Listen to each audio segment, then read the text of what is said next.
As we look at the topic of violence and its many categories, ranging from schoolyard bullying to domestic violence to apocalyptic variations of war, could I do that? Would I do that? Is there something deep within the psyche that's normally quiet or repressed, but at any given moment can come flaming out as a lynching, a spanking? Is violence only physical, or is it also deeply psychological? Does violence have a particularly national flavor, or is it universal? As Americans, we're sadly familiar with our own heritage, the treatment of Native Americans, of slaves, of internment camps, Vietnam. Other countries have their own histories: Germany, Japan, England, Russia, China. We all have something to answer for. We look outside of ourselves to see violence in others, those who are different, not like us. They are the violent ones. Is it the self, ourselves, that is the cause of violence? Krishnamurti on the violent self.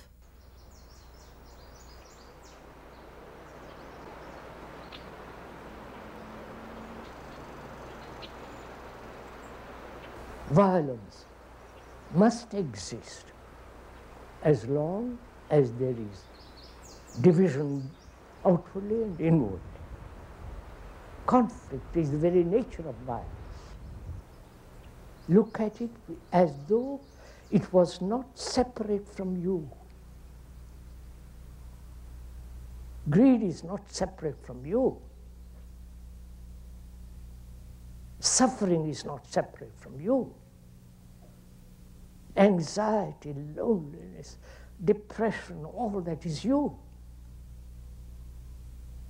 But our tradition, our education has said you are separate from that. Right? So, where there is separation, where there is duality, there must be conflict. Like the Jew, Arab, I'm taking that, probably you'll understand that better, between the conflict of two great powers, division and so on. So, it's you are that. You are not separate from that. The observer who says, I am violent, that observer is violence. Right? So, the observer is the observed. The thinker is the thought. Be with the thing as is, which means you bring to it all your attention to it. Right? By analyzing, examining, that's all waste of energy. Whereas if you give your total attention, which is give all your energy to the feeling, then that feeling has total ending.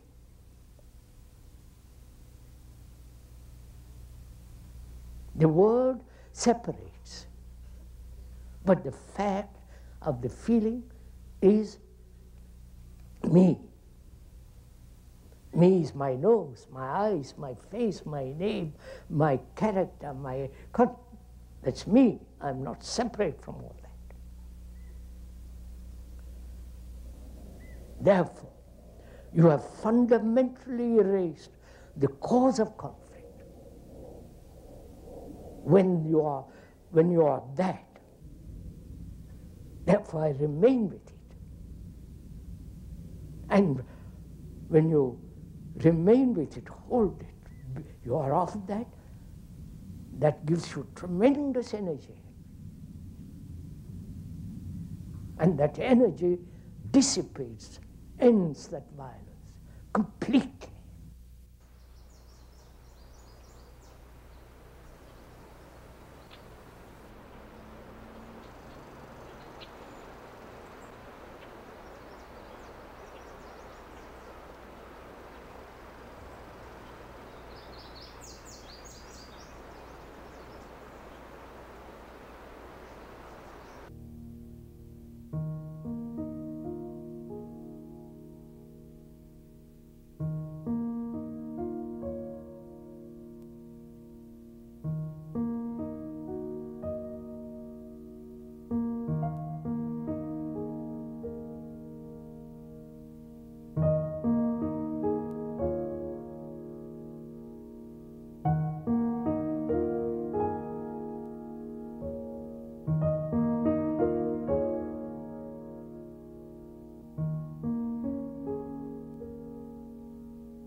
anger, imitation, conformity, obeying, all that is part of violence. And I happen to be violent, suppose. And I see, by looking at it very carefully, the causes of it. Step by step, I see it. And I do not know how to deal with it, to eradicate the cause. So I invent the non-violence as a lever to get rid of violence. I don't, right? So I'm escaping from the fact, from a fact to non-fact. So I stop that movement when I realize I'm escaping. Then I see I'm violent. Is violence separate from me? Or I am violent? Violence is part of me, like anger is part of me. Greed is part of me. Suffering is part of me. Anxiety, pain, depression, loneliness is me. But I have thought has separated the me from violence. I don't know if you realize. So I'm always acting on violence, suppressing it, rationalizing it, saying, finding excuses for it. But when I realize the thinker is the thought, right? The observer is the observed, then the division comes to an end. And where there is division, there must be conflict. So please follow this. I have totally eliminated conflict. The mind stops acting, but remains with it, doesn't escape from it. So when you remain with something entirely, completely, with all your attention, the thing disappears completely.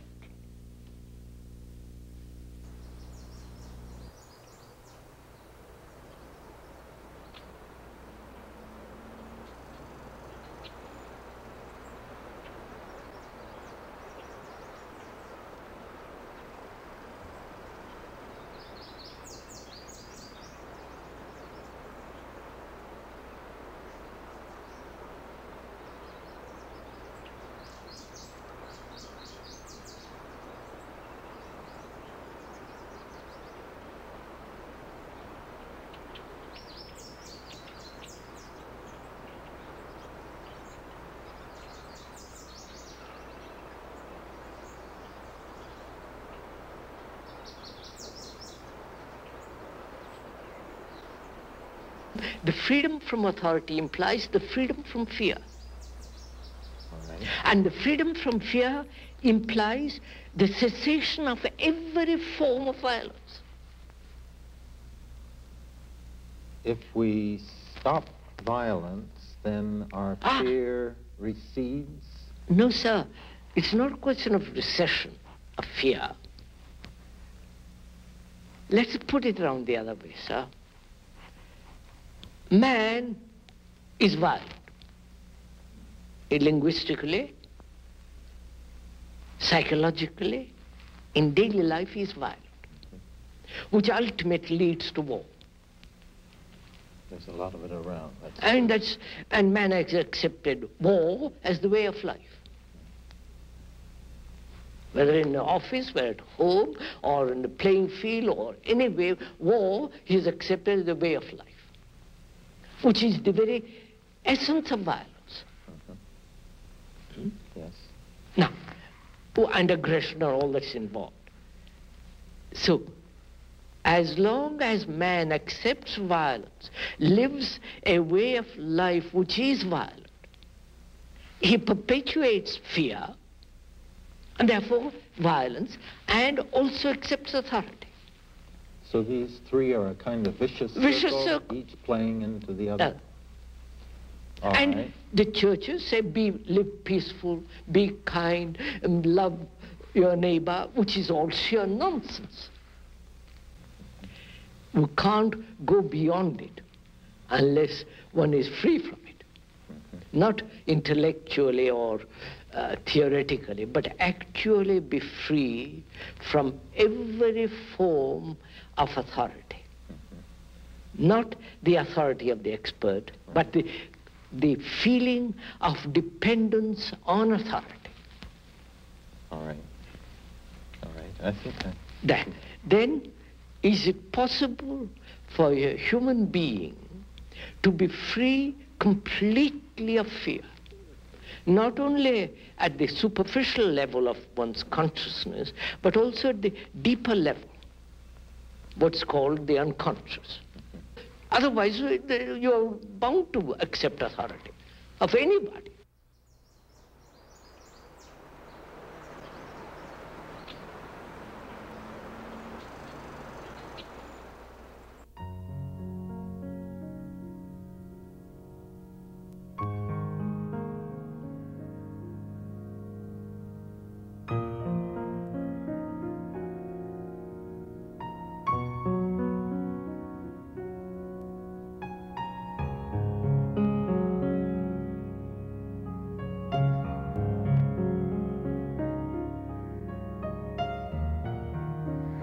You are violent. Violent is not separate from you.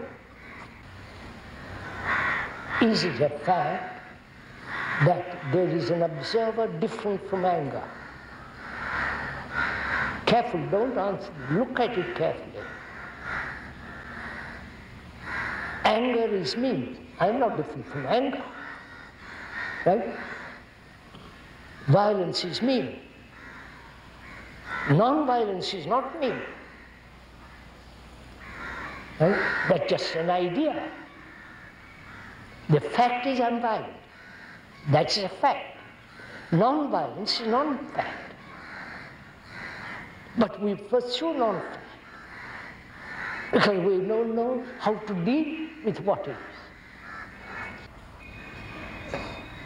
Right? That is, I've invented non-violence. This country is full of that, non-violence. At least they talk about it. But the fact is they're violent. The fact has no duality. You see that. I just discovered it. You understand? The fact has no opposite.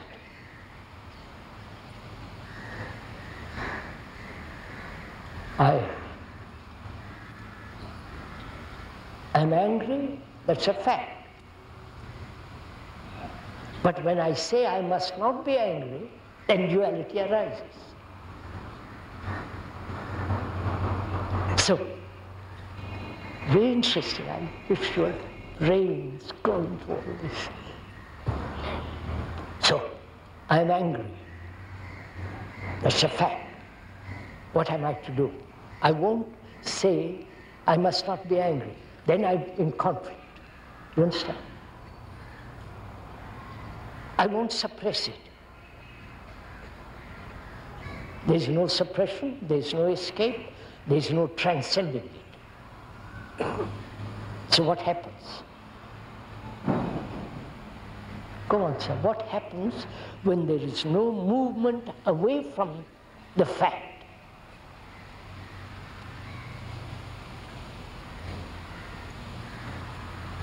Go. It is the movement away from it creates conflict,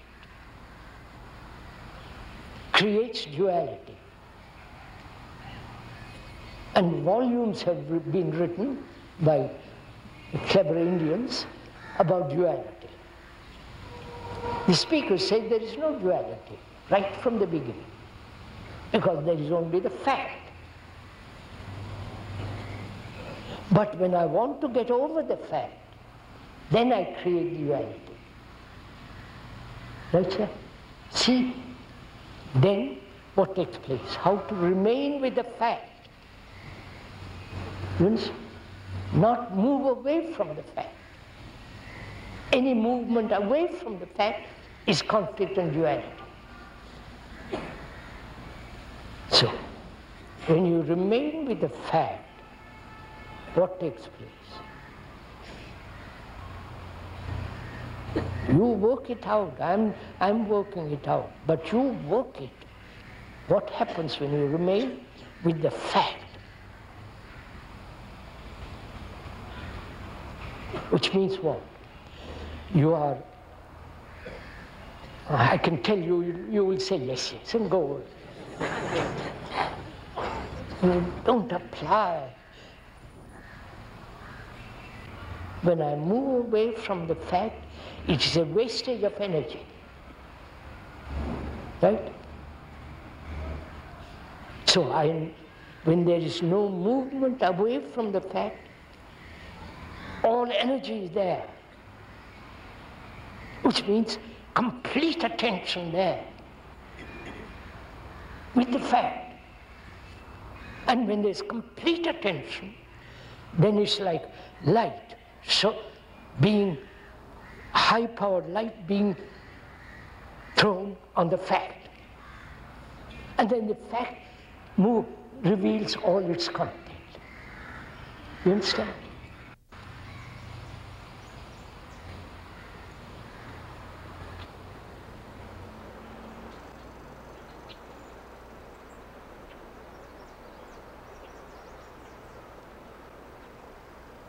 Physical violence, killing each other, hurting each other, physically, by word,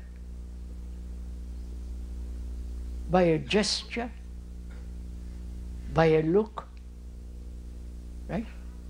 We hurt each other. And what is violence? That's also part of violence. The word, the gesture, the blow, the bayonet, the ball. So, what is right action which will encompass the whole movement of violence? Right? What is right action? Right? Which is non-action. I don't know if you follow this. Any action born of violence is violence.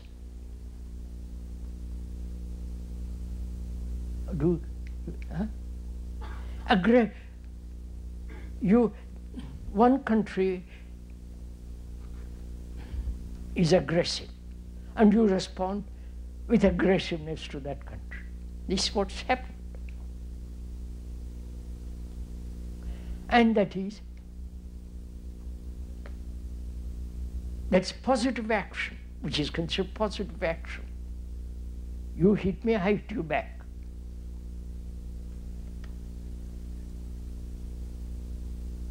But seeing the whole nature of violence, observing it closely, there is only a state which is non-action. I wonder if you understand this. What is considered positive action with regard to violence in the ordinary accepted traditional sense is to retaliate. Right? This has been our tradition. We own that particular piece of land miles away, and if anybody is aggressive, enters into that land, I send all my warships to it. This is what is happening all the world over. Meet aggression by aggression. And that's considered positive, realistic action. And this has been the history of mankind for thousands of years. So when one investigates into this whole problem of violence, any movement from violence is still violence, right? If one understands this. Therefore, when there is violence, no response to violence, which is the most positive action.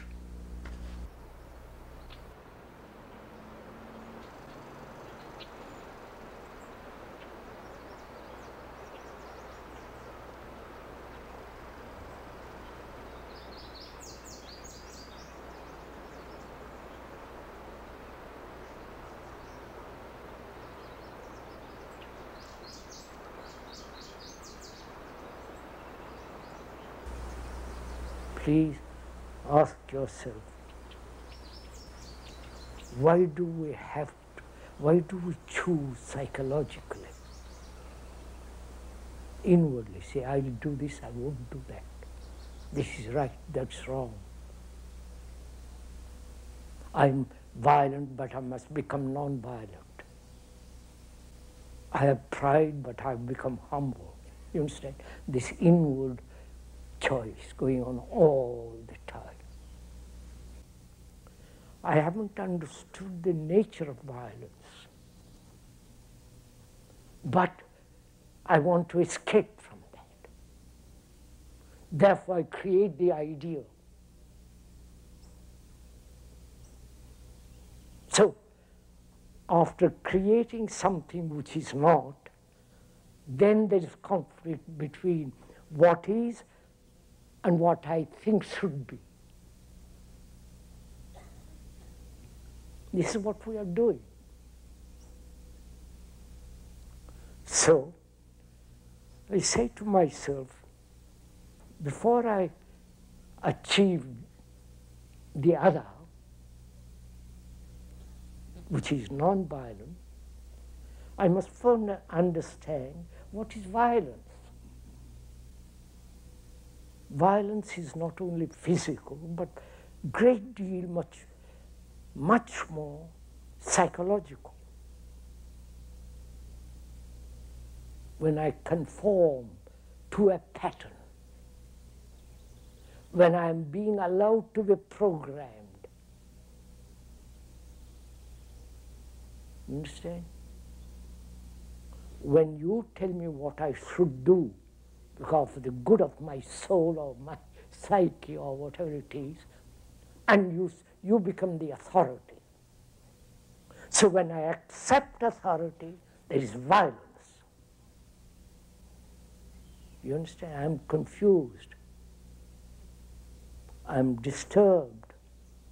I want certainty.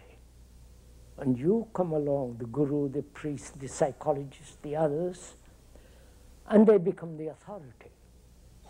I have created them out of my confusion, my disorder. So I realize, as long as there is an authority subjectively, either the experience which I've had, the memory of that experience which becomes the authority, follow all this, or the authority of somebody who says, I know, I will tell you all about it. The nasty, ugly gurus do all this, coining money. They are one of the most rich people in the world. Your evangelists, the churches, the tremendous organizations. They say, have faith, believe, accept. And I am so frightened, I say, and gullible, I accept it. So I am creating out of my disorder authority. So, one of the causes of conflict, disorder, is psychological acceptance of authority. That means, can one live without a single ideal, single authority, so that one lives in great order now, not tomorrow?